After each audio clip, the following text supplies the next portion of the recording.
Dios te salve María, llena eres de gracia, el Señor es contigo.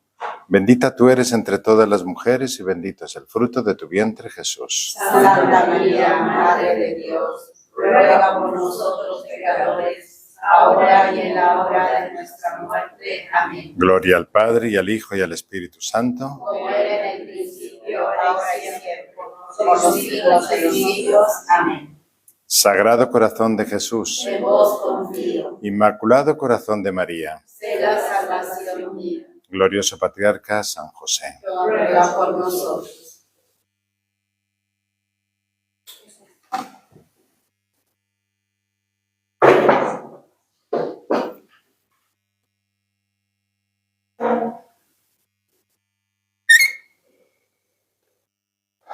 Nos encontramos aquí de nuevo para estas catequesis. Estamos siguiendo los puntos del catecismo que se hacen referencia al quinto mandamiento. Al quinto mandamiento. Muy bien, ya estamos por el 2000 y algo, del 200 para arriba. Y si no recuerdan mal, el último punto que vimos fue el 2260. Vamos entonces a entrar con el 2261. Vamos a ver hoy, 2261. Siempre estamos viendo ahora, digamos, un poquito las conclusiones que saca el catecismo, analizando siempre algunos pasajes de la Sagrada Escritura. Que siempre la teología o la enseñanza catequética siempre parte de la revelación, la Sagrada Escritura, ¿no? Después siempre los santos padres, ¿no? O distintos doctores de la Iglesia, y finalmente ya la razón teológica o el magisterio de la Iglesia, que explica, ¿no? Bueno, pues es un poquito la manera de proceder de la teología, de la catequesis. Bien, punto 2261. Vamos a leer. La Escritura precisa lo que el quinto mandamiento prohíbe. La Escritura precisa lo que el quinto mandamiento prohíbe. Cita Éxodo 23:7. No quites la vida del inocente y justo. El homicidio voluntario de un inocente es gravemente contrario a la dignidad del ser humano, a la regla de oro y a la santidad del Creador. La ley que lo proscribe posee una validez universal. Obliga a todos y a cada uno, siempre y en todas partes. O sea que es bien preciso, bien claro, este punto 2261. Recordemos, ¿verdad?, que Éxodo 20, versículo 13, lo que nos dice es no matarás, ¿no? De una manera como escueta, así nomás, ¿no? Pero 3 capítulos más tarde, el capítulo 23, que es justo lo que está citando ahora el catecismo, están precisando un poquito esta afirmación, que es la que trae este punto del catecismo. No quites la vida del inocente y justo. No matarás, no quites la vida del inocente y justo. Ya empieza a explicarse la Sagrada Escritura. Hemos dicho que no matarás, está en el capítulo 20, no quites la vida del inocente y justo, el capítulo 23, el versículo 7. Bueno, entonces esta precisión se refiere al hecho de que es verdad que la Sagrada Escritura no juzga al mismo nivel el homicidio de una persona inocente y una persona justa o el de alguien que es culpable, ¿no? Un delito doloso, ¿verdad? O sea, no se puede pensar que se esté justificando lo segundo, de ninguna manera. Lo que quiere decir es que, desde el punto de vista de lo que es intrínsecamente malo, vale la pena eso anotarlo, lo que es intrínsecamente malo, es decir, lo que es malo por su propio objeto, intrínsecamente malo es aquello que es malo, per se, por su propio objeto, será siempre malo, independientemente del lugar, del tiempo, de la circunstancia. Es decir, lo que es intrínsecamente malo, en este caso, es quitar la vida del inocente y del justo. Esta expresión no nos tiene que asombrar o no tiene que resultar para nuestros oídos novedosa, porque ya la hemos visto en otros mandamientos, ¿no? Pues, por ejemplo, cuando hablamos de la blasfemia, ¿no? En el segundo mandamiento, ¿no? Blasfemar siempre es intrínsecamente malo porque se está utilizando el nombre de Dios de una manera insultante, ¿no? Se está insultando directamente a Dios, entonces el que está directamente contra Dios, eso es intrínsecamente malo. En cualquier tiempo y en cualquier momento, en cualquier circunstancia. Lo que es intrínsecamente malo es malo por su propio objeto, siempre será malo. Y en este caso, intrínsecamente malo, lo que nos dice el catecismo es quitar la vida del inocente y del justo. Éxodo 23, 7. Claro que puede haber ocurrido que en una circunstancia histórica concreta, donde se haya recurrido, por ejemplo, a la legítima defensa, entonces se le ha quitado la vida en pos de una legítima defensa, ¿no? A un injusto agresor. Pues claro, esa situación no se puede juzgar moralmente al mismo nivel que el homicidio de un inocente, obviamente, ¿no? O por el hecho de que tal vez se haya aplicado en algún momento la pena de muerte contra un delincuente en una situación histórica. Vamos a ir viendo que el catecismo no está justificando la pena de muerte. De hecho, la doctrina social de la Iglesia es contraria a la pena de muerte, pero al mismo tiempo afirma que en el momento histórico en el que nos encontramos, el hombre dispone de otros medios para, digamos, defenderse de los injustos agresores que la sociedad pueda tener en estos momentos. Este punto que acabamos de leer, que era el punto 2261, nos remite o hace referencia al punto 1756. 1756. ¿Qué decía ese punto? Dice, es por tanto erróneo juzgar de la moralidad de los actos humanos considerando solo la intención que los inspira o las circunstancias, ambiente, presión social, coacción o necesidad de obrar, que son su marco. Hay otros que por sí y en sí mismos, independientemente de las circunstancias y de las intenciones, son siempre gravemente ilícitos, son intrínsecamente malos, por razón de su objeto. Por ejemplo, el catecismo pone el mismo ejemplo que yo he citado antes, ¿no? La blasfemia, pero también el perjurio, el homicidio y el adulterio. Pone ahí como 4 casos, por ejemplo. Blasfemia, perjurio, homicidio y adulterio.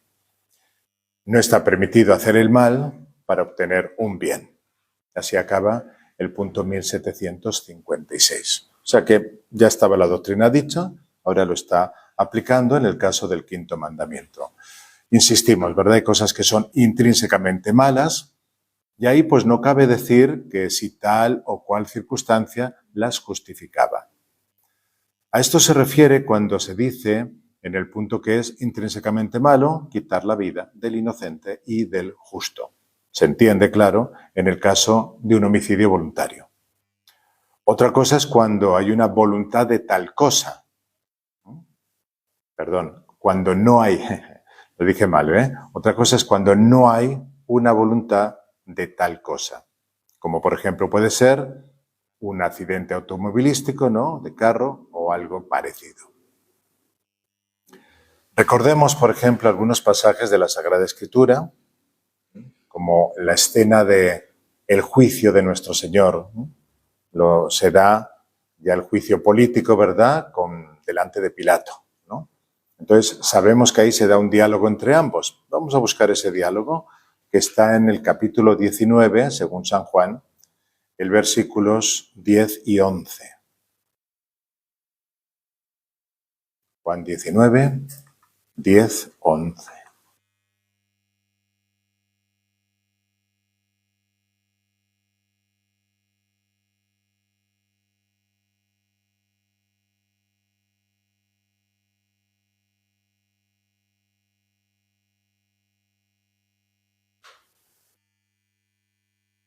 Díjole entonces Pilato: ¿A mí no me respondes? ¿No sabes que tengo poder para soltarte y poder para crucificarte? Respondióle Jesús: No tendrías ningún poder sobre mí si no te hubiera sido dado de lo alto. Por esto los que me han entregado a ti tienen mayor pecado. Bueno, ¿qué está haciendo ahí nuestro Señor? Pues está reconociendo la autoridad que tiene Pilato. Esa autoridad le da poder para quitar la vida o para retenerla. O sea que el mismo Jesús no se pone en contra de eso que dice Pilato. Tengo autoridad para soltarte o tengo autoridad para crucificarte. Solo que nuestro Señor le dice, bueno, tienes autoridad, pero si no se te hubiera dado esa autoridad, piensa entonces la responsabilidad que tienes, ¿no? Le está haciendo como esa reflexión. También tenemos muy cerquita de este pasaje el episodio que sucede con el buen ladrón. Para eso nos tenemos que ir al Evangelio según San Lucas y vamos a buscar el capítulo 23, el versículo 40 y 41.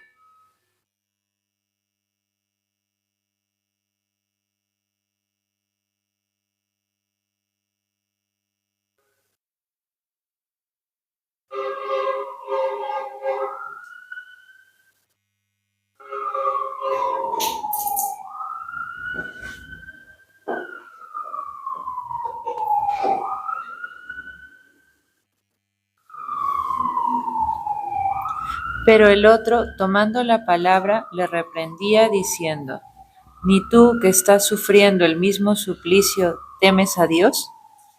En nosotros se cumple la justicia, pues recibimos el digno castigo de nuestras obras, pero éste nada malo ha hecho. O sea que es muy interesante la reflexión que hace el buen ladrón, ¿verdad? Porque él dice que su castigo no es injusto. O sea, lo está percibiendo como no injusto el castigo que él está recibiendo y mereciendo en la cruz. O sea, que se le ha aplicado con autoridad un castigo y es verdad. Y es un castigo que sabe que va a llegar a la muerte. Lo que pasa es que en ese momento pues hay una bendición para él, ¿no? Al cambiar y reconocer en Jesucristo el Mesías, ¿no? Aunque ha sido la consecuencia de su mala vida, finalmente le llega una bendición, por eso suele haber el refrán, ¿no? No hay mal que por bien no venga. La Iglesia, en el tema de la pena de muerte, que es un tema que va a tratar unos puntos más abajito, muy cercano a estos, podríamos decir que está como en contra, no porque niega explícitamente que las autoridades puedan tener la potestad de aplicar la pena de muerte. No, la Iglesia no niega eso. Lo que dice la Iglesia es que es totalmente desproporcionado en la situación actual aplicar la pena de muerte. Y por tanto, las autoridades obrarían inmoralmente porque hoy en día hay otras formas de defendernos contra el agresor injusto. Vamos a aprovechar este momento, que estamos ya en esta cuestión, para aclarar cómo ha ido evolucionando este tema a raíz de los últimos papas, sobre todo San Juan Pablo II y el Papa Francisco, que los vemos en esto un poquito más protagonistas. Precisamente fue en la fiesta de San Alfonso María de Ligorio del año 2018, por tanto el 1 de agosto, cuando se publica un rescripto del Papa Francisco acompañado por una carta que firmaba el que era entonces prefecto de la Congregación para la Doctrina de la Fe, era el cardenal Ladaria.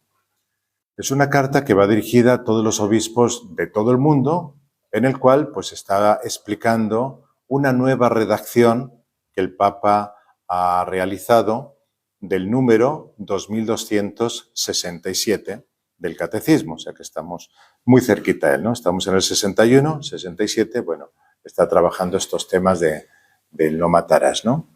Bueno, ahí dice, se expresa un auténtico desarrollo de la doctrina que no está en contradicción con las enseñanzas anteriores del magisterio. Estoy leyendo un parrafito de esta carta, ¿verdad? De hecho, estos pueden ser explicados a la luz de la responsabilidad primaria de la autoridad pública de tutelar el bien común en un contexto social en el cual las sanciones penales se entendían de manera diferente y acontecían en un ambiente en el cual era más difícil garantizar que el criminal no pudiera reiterar su crimen.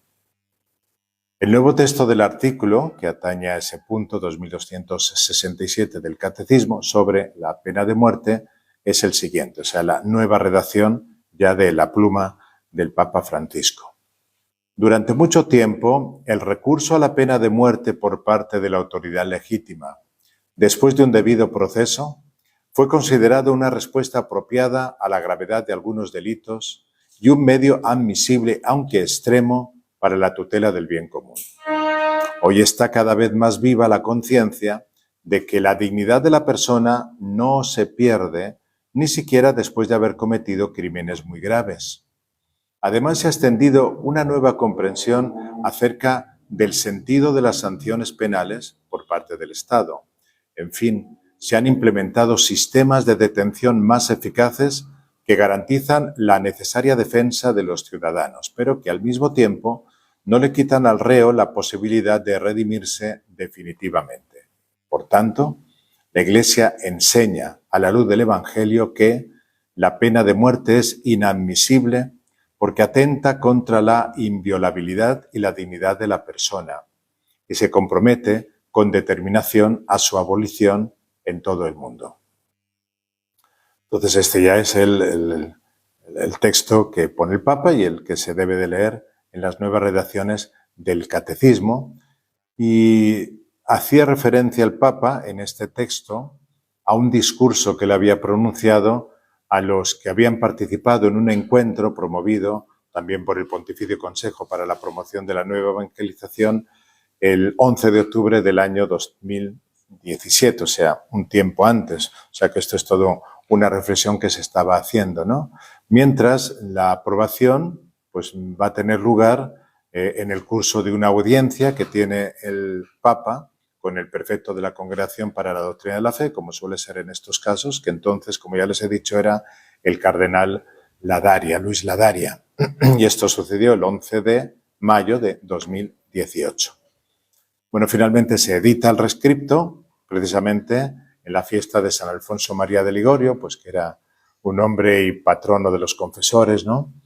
Y bueno, pues es una fecha significativa, es el 1 de agosto de ese mismo año.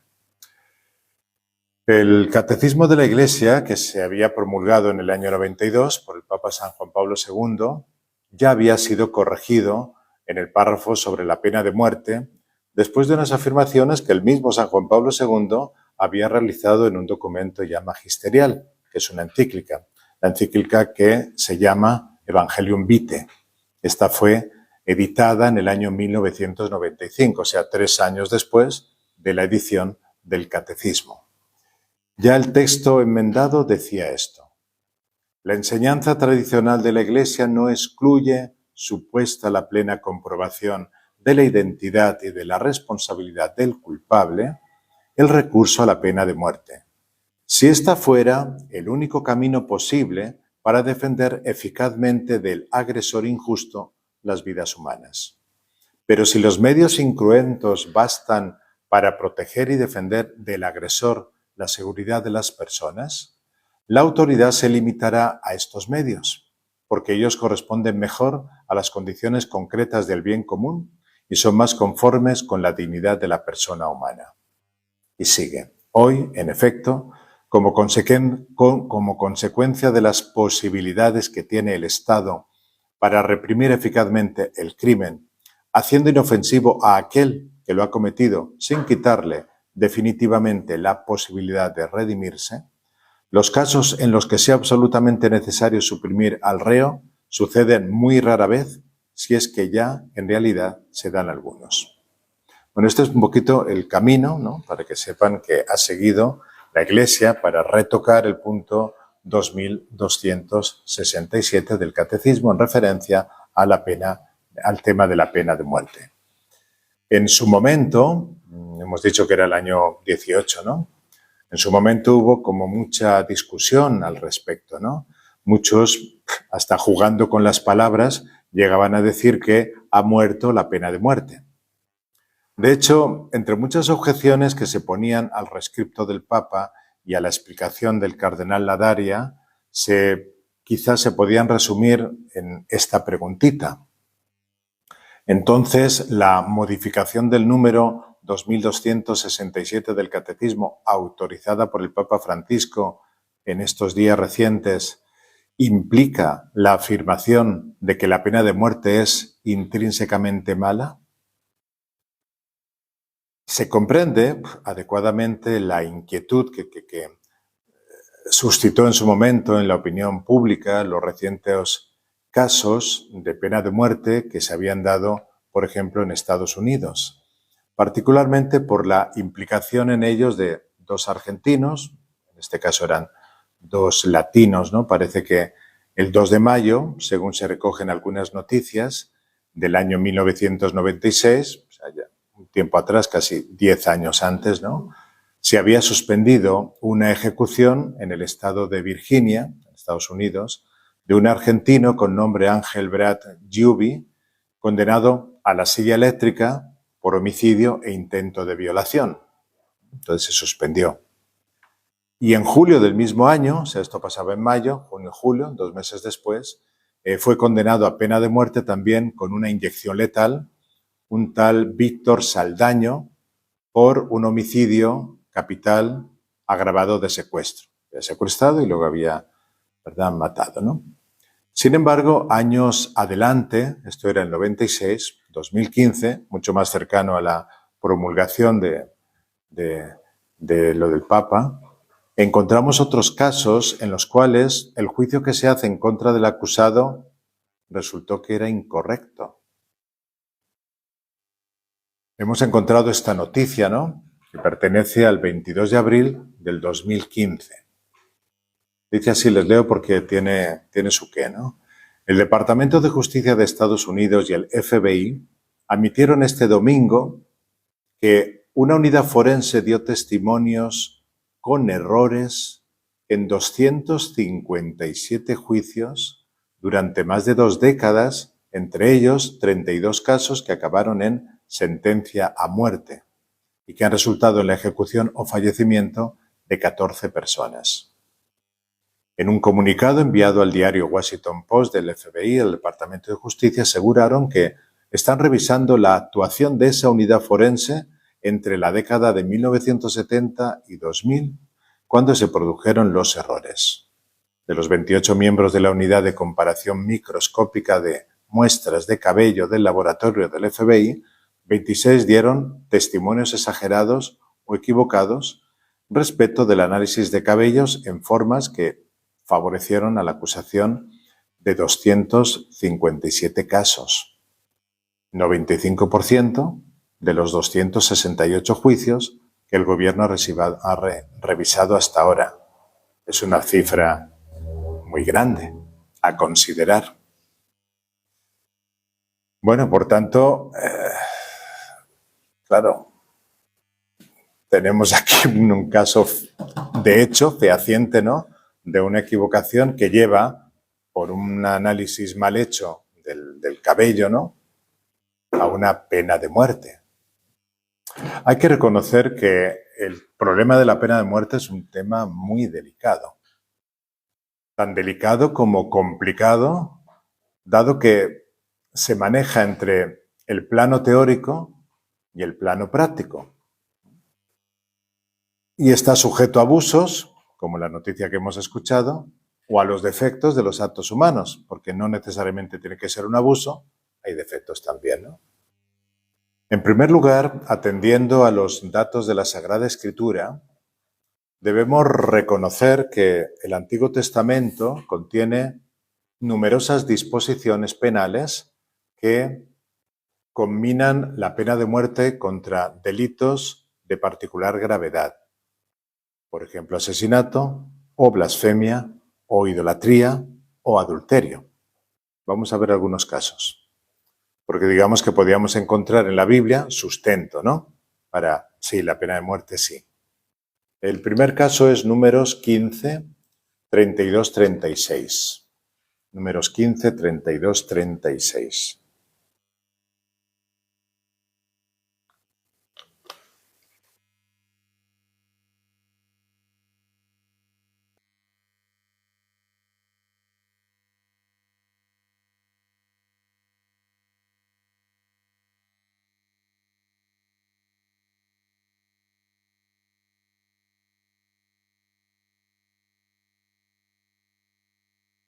Silencio.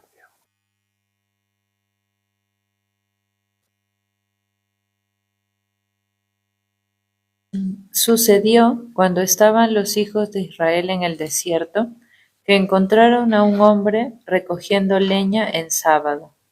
Y los que le encontraron le denunciaron a Moisés y a Aarón y a toda la asamblea, y le encarcelaron porque no había sido todavía declarado lo que había de hacerse con él. Yahvé dijo a Moisés: sin remisión muera ese hombre, que lo lapide el pueblo, todo fuera del campamento. Y lo sacaron toda la asamblea fuera del campamento y lo lapidaron, muriendo como se lo había mandado Yahvé a Moisés. Estaban siguiendo la ley y aplicando la ley, ¿no? Aunque no, no es que de repente el Señor se apareciera, ¿no? Y para este caso concreto, ¿no? Sino que estaban aplicando la ley que está en Éxodo 31, 14, que dice ese pasaje: guardaréis el sábado porque es un día santo para ustedes. El que lo profane es reo de muerte. El que trabaje será excluido de su pueblo. Por tanto, ya estaba promulgada la ley, el pueblo sabía lo que tenía que hacer, ¿no? Y por eso algunos dicen: este hombre está incumpliendo la ley, es sábado y está haciendo un trabajo. Eso se indica que lo sabían, el pueblo lo sabía porque Moisés había tomado la molestia de hablarles a todo el pueblo. La ley, había promulgamiento, había conocimiento. Vamos a otro caso que está en Levítico 20, más larguito, del 9 al 18. Levítico 20, del 9 al 18.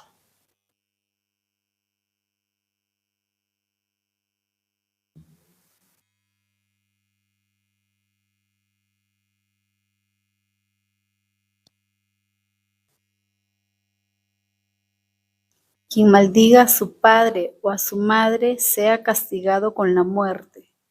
Caiga su sangre sobre él. Si adultera un hombre con la mujer de su prójimo, hombre y mujer adúlteros serán castigados con la muerte. Si uno se acuesta con la mujer de su padre, descubriendo así la desnudez de su padre, los dos serán castigados con la muerte. Caiga sobre ellos su sangre. Si uno se acuesta con su nuera, ambos serán castigados con la muerte. Han cometido un crimen vergonzoso. Caiga su sangre sobre ellos. Si uno se acuesta con otro como se hace con mujer, ambos hacen cosa abominable y serán castigados con la muerte. Caiga sobre ellos su sangre. Si uno toma por mujeres la hija y la madre es un crimen abominable. Serán quemados, él y ellas, para que no se dé entre vosotros crimen semejante. El que tenga comercio con una bestia será castigado con la muerte, y la bestia la mataréis. Si una mujer se acerca a una bestia prostituyéndose ante ella, matarás a la mujer y a la bestia. Ambas serán muertas. Caiga sobre ella su sangre. Si uno toma a su hermana, hija de su padre o de su madre, viendo él la desnudez de ella y ella la desnudez de él, es un crimen y los dos serán borrados de su pueblo a la vista de los hijos de su pueblo. Él ha descubierto la desnudez de su hermana, lleve por sí su iniquidad. Si uno se acuesta con mujer mientras tiene ésta el flujo menstrual y descubre su desnudez, su flujo y ella descubre el flujo de su sangre, serán ambos borrados de en medio de su pueblo. Tenemos una legislación de muchos casos, ¿no? En el pueblo de Israel, porque Levítico precisamente, ¿no? Es no solamente referente a las leyes, sino para los levitas, que tienen que ir aplicando las leyes, darlas a conocer, que el pueblo vaya respetando el pacto que se ha hecho de que yo seré vuestro Dios, ustedes serán mi pueblo. Entonces vemos aquí casos de pena de muerte. Pero también es cierto que conocemos, por poner el caso que hemos visto más de cerca en sesiones anteriores de Caín. Ahí es el mismo Dios también el que dice que nadie toque a Caín. ¿Caín es inocente? No. ¿Es justo? No. Ha cometido un homicidio, precisamente de su hermano. Pero sin embargo, Dios considera desproporcionado que alguien ponga la mano contra él. El Nuevo Testamento, si bien restringe considerablemente la dureza de las penas del Antiguo, sin embargo, también reconoce que la autoridad lleva la espada para castigar al que obra el mal. Ya hemos visto, ¿no?, que la autoridad, aunque sea Pilato, que no es del pueblo de Israel, o bien la que se ha aplicado sobre los ladrones. Vamos a ver ahora un texto de San Pablo, Romanos 13, 3, 4, que casi da origen a una manera de hablar en el derecho. Romanos 13, 3, 4.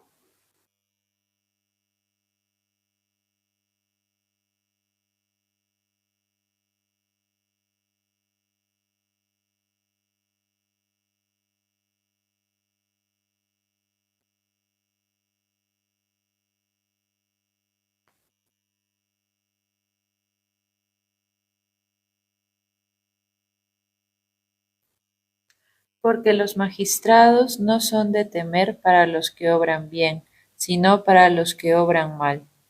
¿Quieres vivir sin temor a la autoridad? Haz el bien y tendrás su aprobación, porque es ministro de Dios para el bien.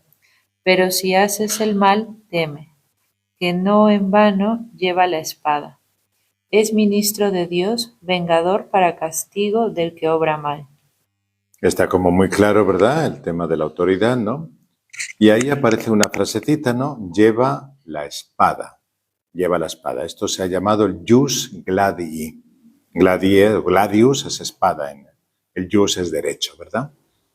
O sea, la Iglesia nunca ha reclamado para sí el derecho de imponer esa pena, el jus gladii, sino que ha recomendado siempre la indulgencia con los malhechores y ha prohibido a los sacerdotes que contribuyan a una sentencia de muerte. Sin embargo, todos los grandes maestros pues han admitido la licitud teórica de la pena de muerte.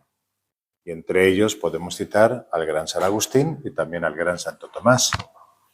O sea que la Iglesia ha defendido expresamente el derecho de la autoridad legítima a imponer ese castigo contra quizá las afirmaciones contrarias, por ejemplo, de los valdenses.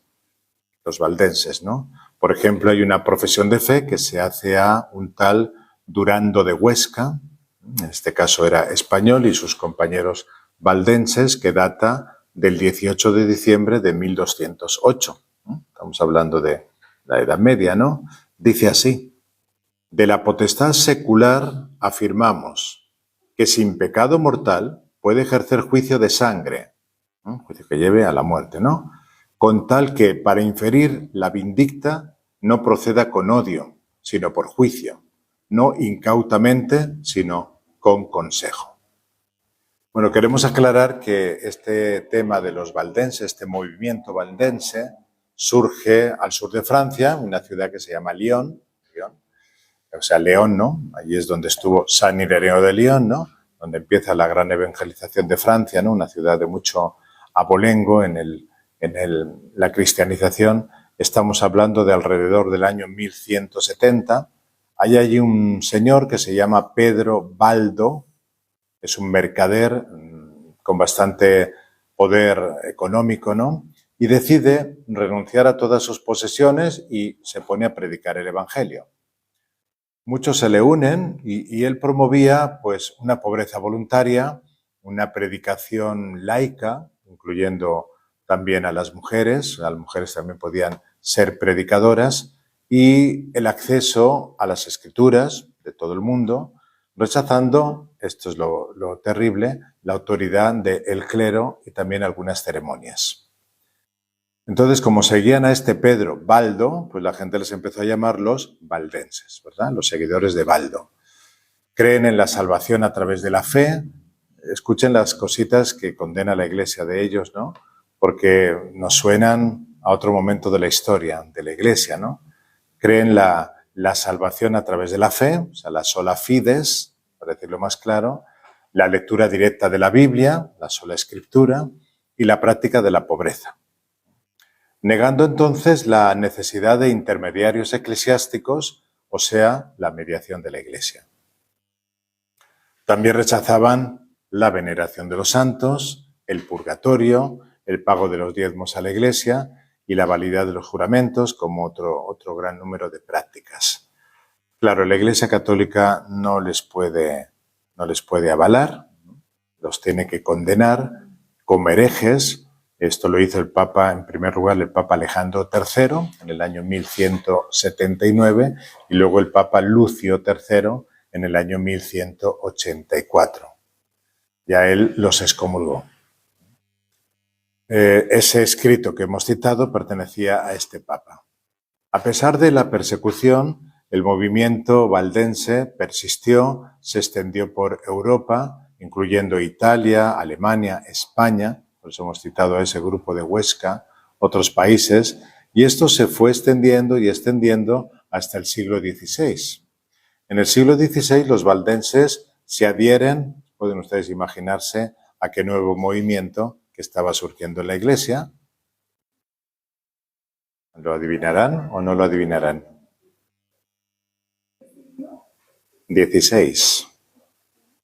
Claro, el de la Reforma Protestante, porque básicamente son como los que van como delante, ¿no? Ellos se unen a la tradición calvinista y mantienen su identidad hasta la actualidad como Iglesia protestante.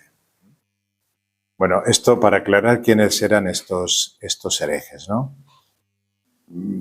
Sigamos con nuestro tema y vemos que a lo largo de la historia del pensamiento tradicional, pues se han ido proponiendo algunos argumentos para sostener la legitimidad de la pena de muerte, que los vamos a reducir a 3 como principales. El primero es el principio de totalidad, que quizás es el más conocido. En síntesis, este argumento, pues vamos a citar tal y como aparece en la Suma Teológica de Santo Tomás de Aquino. Lo dice así: cualquier parte se ordena al todo como lo imperfecto a lo perfecto, y por ello cada parte existe naturalmente para el todo. Por tanto, si fuera necesario para la salud de todo el cuerpo humano la amputación de algún miembro, por ejemplo, si está podrido y puede infectar a los otros, tal amputación sería laudable y saludable. Pues bien, cada persona singular se compara a toda la comunidad como la parte al todo. Y por tanto, si un hombre es peligroso para la sociedad y la corrompe por algún pecado, en orden a la conservación del bien común, se le quita la vida laudable y saludablemente. Pues como afirma San Pablo en 1 Corintios 5:6, un poco de levadura corrompe toda la masa. Bueno, pues este argumento, y además con esa autoridad que lo estaba manifestando, ¿no? Se fue acogido con mucho aprecio. Sin embargo, muchos años más tarde, un gran moralista, que básicamente era como un libro de referencia, solían editarse los libros suyos en latín, era un jesuita, el padre Zalba. Después, Alba, no me confundan Alba con Zalba, con Z, ¿no? Después ya se hará una pequeña reformita de eso y saldrá un Arregui Zalba, o sea, otro que colaboraba con él y también de mucha difusión, ¿no? Dice que este principio de totalidad no tiene perfecta aplicación unívoca y directa en el caso de la pena de muerte, y da su razón.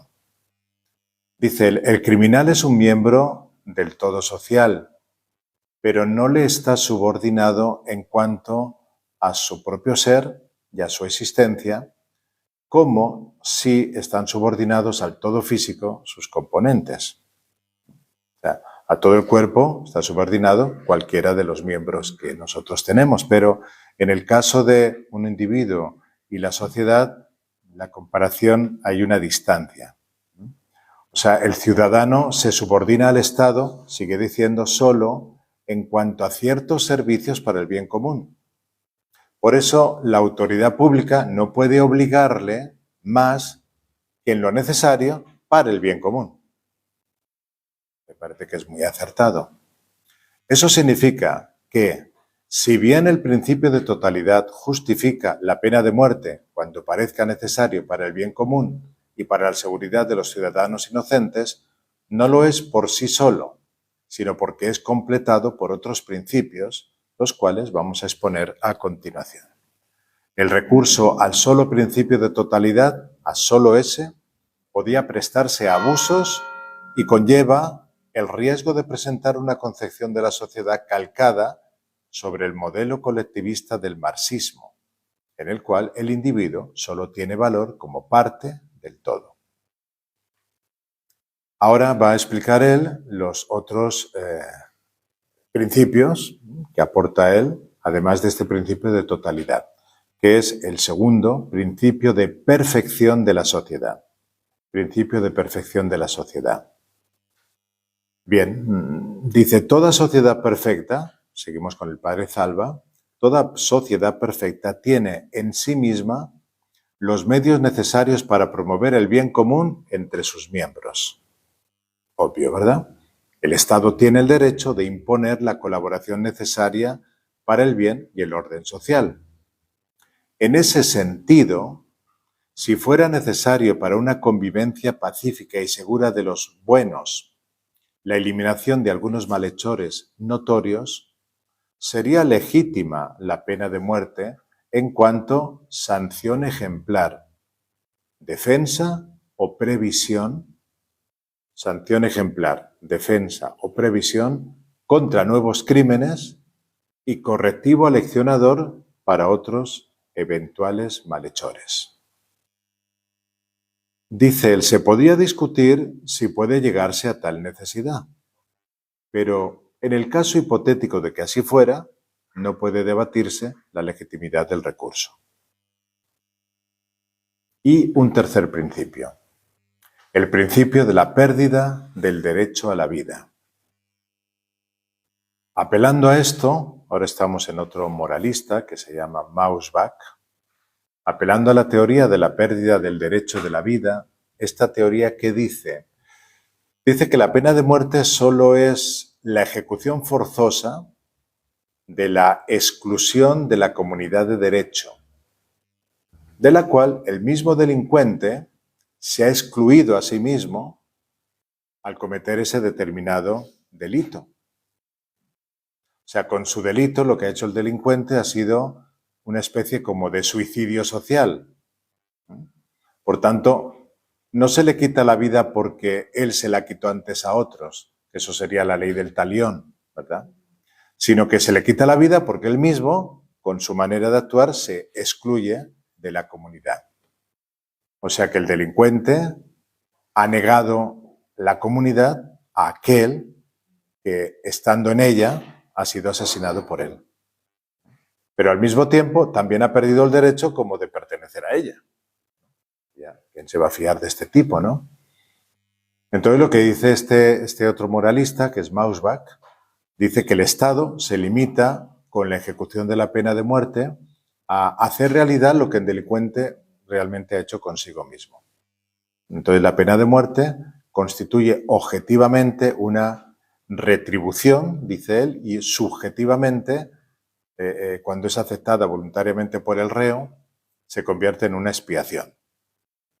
Como en el caso, por ejemplo, del buen ladrón, que acepta ese justo castigo, ¿verdad? Bueno, ¿qué conclusiones podemos sacar de todo esto? Bueno, parece que no deben confundirse dos planteamientos esencialmente diversos, ¿no? El de la licitud moral de la pena de muerte y la cuestión práctica de su aplicación. Como hemos visto, tanto la razón natural cuanto la doctrina revelada y la del magisterio están admitiendo la licitud fundamental de la pena de muerte. Otra cosa es, en cambio, una opinión prudencial que puede dictaminar en alguna circunstancia histórica que deba renunciarse a una aplicación en un estado y en un tiempo determinados. Lo que decida en cada tiempo y lugar la aplicación o la supresión de la pena de muerte ha de ser exclusivamente siempre buscando las exigencias del bien común. Desde luego que es muy delicado intentar determinar si tales condiciones se dan objetivamente o no.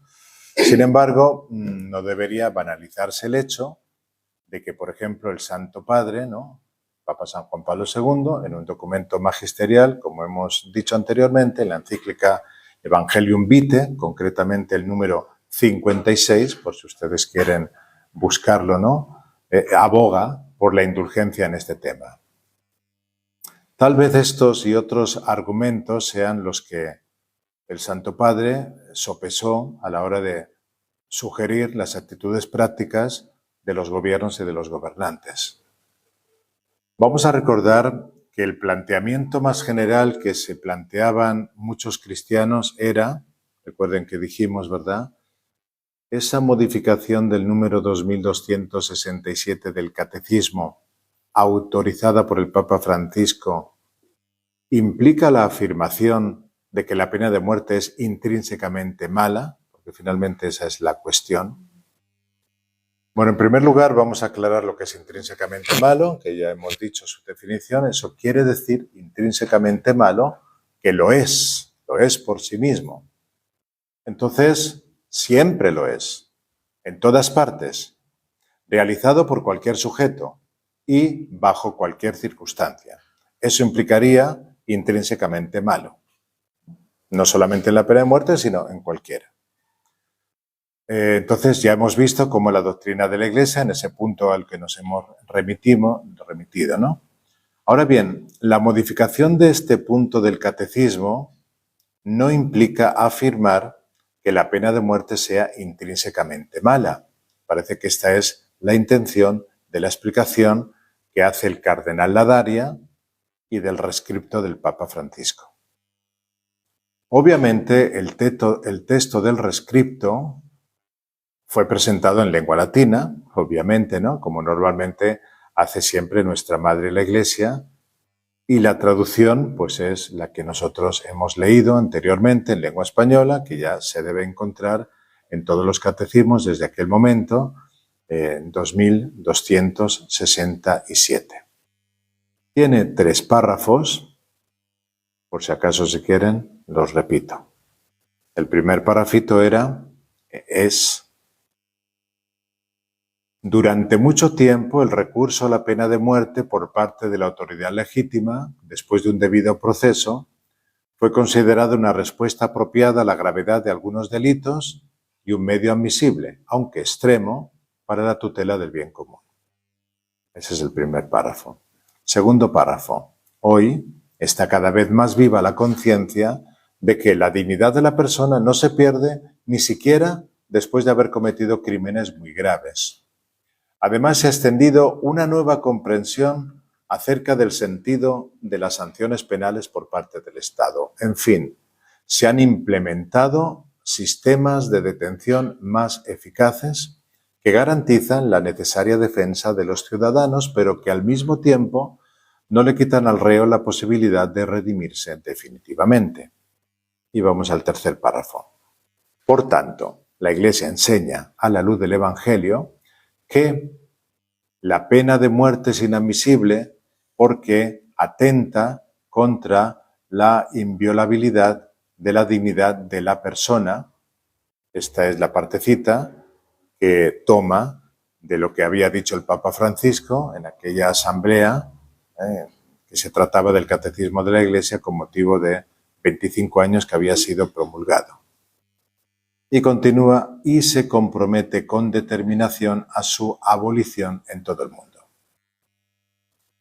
Bien, entonces, este es el rescrito y claro, la Congregación para la Doctrina de la Fe tiene la obligación de sacar siempre un escrito que explica, ¿no? Que explica desarrolla un poquito este punto para que quede con más claridad.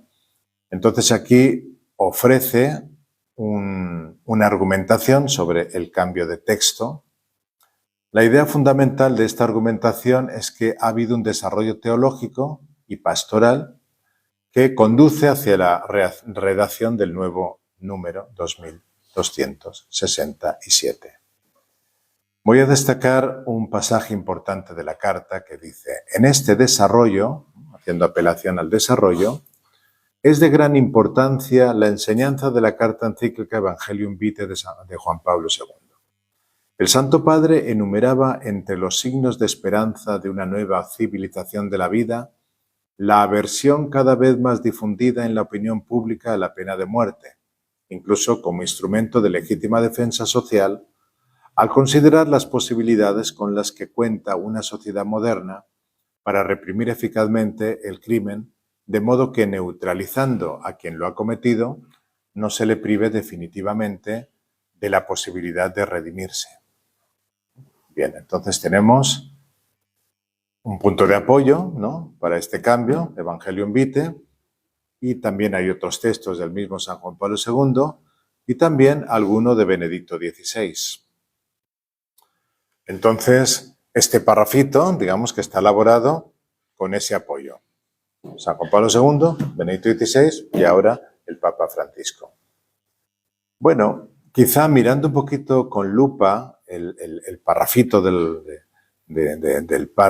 nuevo párrafo, ¿no?, el número 2267, quizá el tercer párrafo presenta o puede verse ahí un aspecto de un rechazo absoluto, como sin matices, o sea, el rechazo que es propio de algo que es intrínsecamente malo. De ahí que se hiciera aquella pregunta.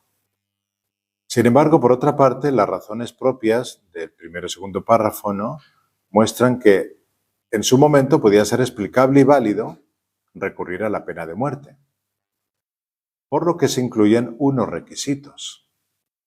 El recurso a la pena de muerte por parte de la autoridad legítima, después de un debido proceso, fue considerado una respuesta apropiada a la gravedad de algunos delitos y un medio admisible, aunque extremo, para la tutela del bien común.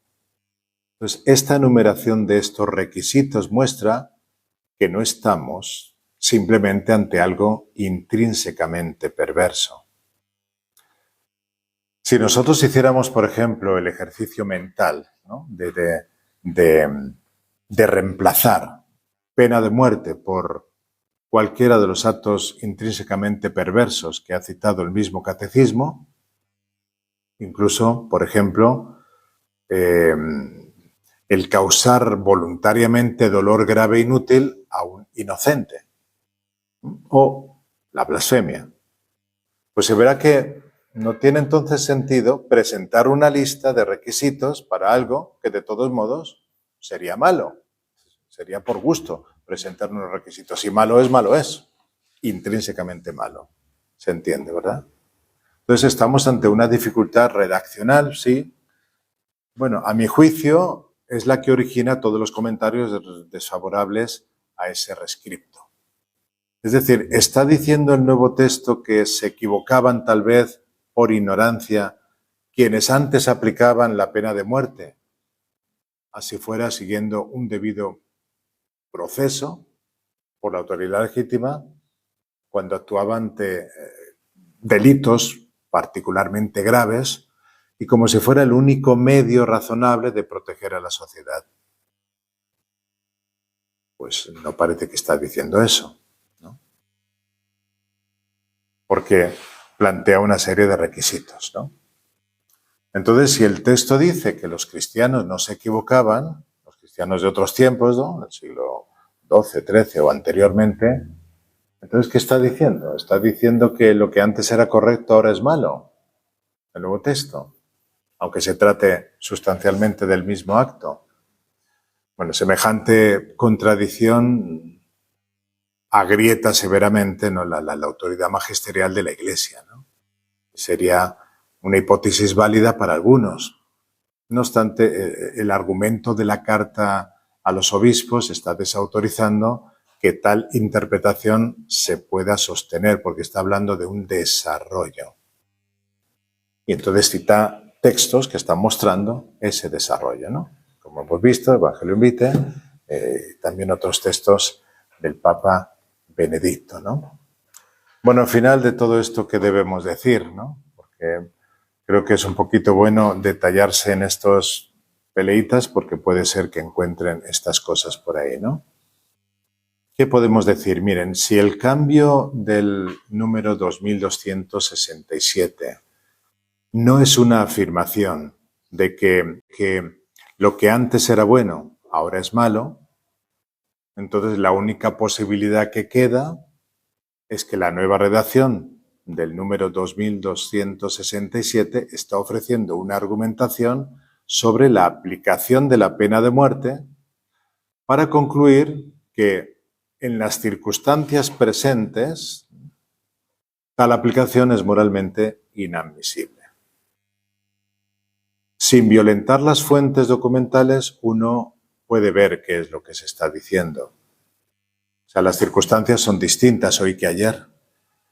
Y es, en las presentes circunstancias se puede salvaguardar mejor la dignidad, mirando a dónde vamos, a la dignidad de la persona humana, toda persona humana, incluyendo la de quien haya cometido crímenes horrendos, si se elimina toda posibilidad de aplicación de la pena de muerte, sin por ello dejar de velar por el orden de la justicia y por la protección de la sociedad en su conjunto, el bien común. Entonces, más que simplemente quitándole la vida al criminal, esta parece más próximo al Evangelio, que se vea que el que causó daño puede reconocer con perpetua humildad su responsabilidad.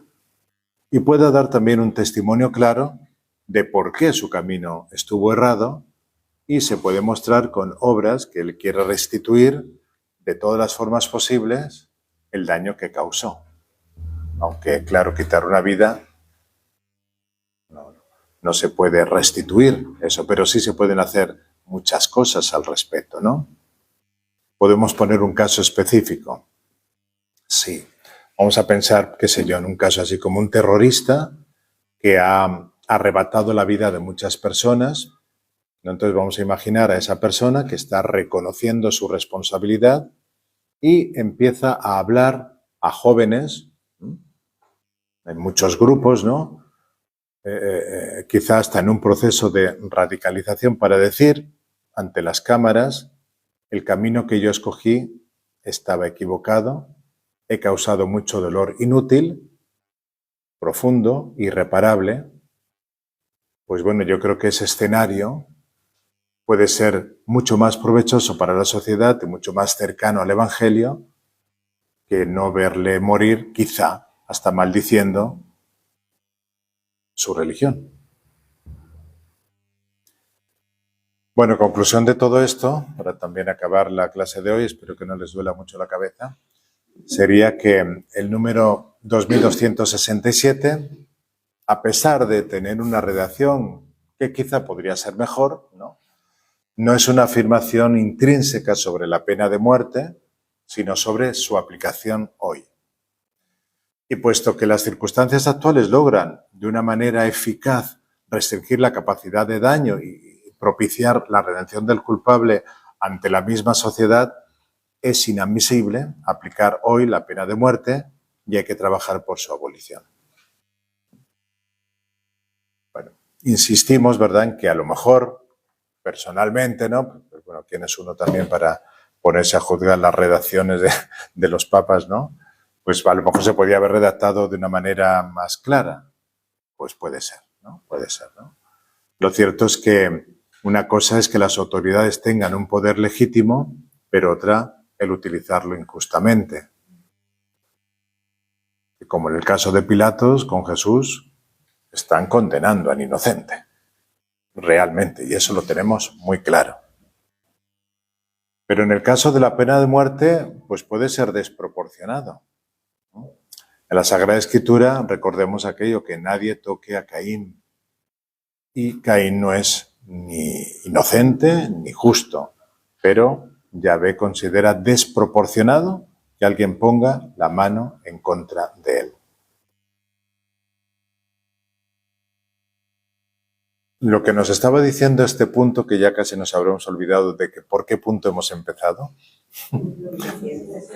Ah, no, mira, están ustedes frescos como una rosa, ¿eh? Fantástico, ¿eh? 2261. Decía que el homicidio puede ser inmoral por dos caminos. Porque es intrínsecamente malo, cuando se está quitando, en verdad, según el Éxodo, la vida del inocente y del justo, y cuando es desproporcionado e inmoral. Entonces, continúa este punto diciendo: el homicidio voluntario de un inocente es gravemente contrario a la dignidad del ser humano, a la regla de oro y a la santidad del Creador. Y esto es muy interesante. ¿Por qué? Porque, de nuevo, el ser humano siempre, y el catecismo siempre va a avalar por la dignidad. El ser humano tiene una dignidad espiritual. Es mi hermano. Qué interesante, qué bonito es eso. O sea, cuando tú estás matando a tu hermano, estás matando algo de ti mismo. Todo asesino es también un suicidio del alma. La mano asesina que atenta contra la dignidad del otro pierde también su propia dignidad. Y ahí apela a la regla de oro. ¿Qué es eso de la regla de oro? Bueno, la regla de oro es: no hagas a los demás lo que no quieras que te hagan a ti. Todos lo saben. Son ustedes de oro. O dicho de otra manera, ¿verdad? Trata a los demás como quieras que te traten a ti.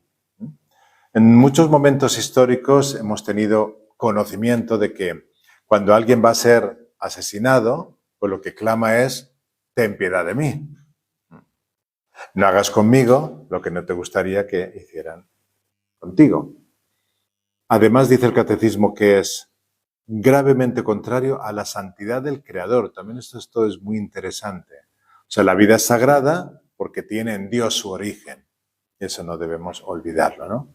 Por tanto, estamos quitando la vida de lo que no es tuyo. La vida es algo que hay entre Dios y la persona. Si tú la quitas, te has puesto entre Dios y esa persona. O sea, te has metido donde no te corresponde. El que asesina pretende ser Dios, dueño de la vida, ¿no? O sea, pretende ser él el que decida quién puede vivir y quién no. O sea, nosotros estamos, pues, quizá un poquito enfadados por aquel faraón, ¿no?, que hace asesinar a los niños, ¿no? Bueno, pues si nosotros estamos asesinando a alguien, tú estás siendo como faraón, estás determinando que ese ser hay que quitarlo del medio, ¿no? Y finalmente acaba este punto diciendo: la ley que lo proscribe posee una validez universal, obliga a todos y a cada uno, siempre y en todas partes. Siempre y en todas partes. Entonces aquí no se puede decir eso de, bueno, esto es cuestión de épocas, esto es cuestión de países, esto es cuestión de gobiernos, esto es cuestión de culturas. No se puede decir eso. Porque hay culturas que se acepta, por ejemplo, la poligamia. Pero eso no es justificable. ¿O sí, mujeres? No. Porque esa cultura, pues en todo caso, está tocada por el pecado del hombre. Si hay una cultura en la que se está justificando el asesinato de los inocentes, el aborto, pues es una cultura que está corrompida en la raíz. Rádice, ¿no? Dice el derecho, ¿no? Y esto, lamentablemente, está ocurriendo con los pecados, digamos, de época, de nuestra época, ¿no? Porque estamos presenciando en nuestros días culturas que llegan a tener una ceguera ante cosas muy graves. Ya San Juan Pablo II dijo la cultura de la muerte, ¿no? Estamos, por desgracia, entrando en ese tema, ¿no? Bueno, y ahora para descanso de ustedes, pues ya terminamos este punto 2261, lo cual quiere decir que si el próximo día regresan, Pues ahora veremos el punto 2262. Así que muchas gracias por su atención.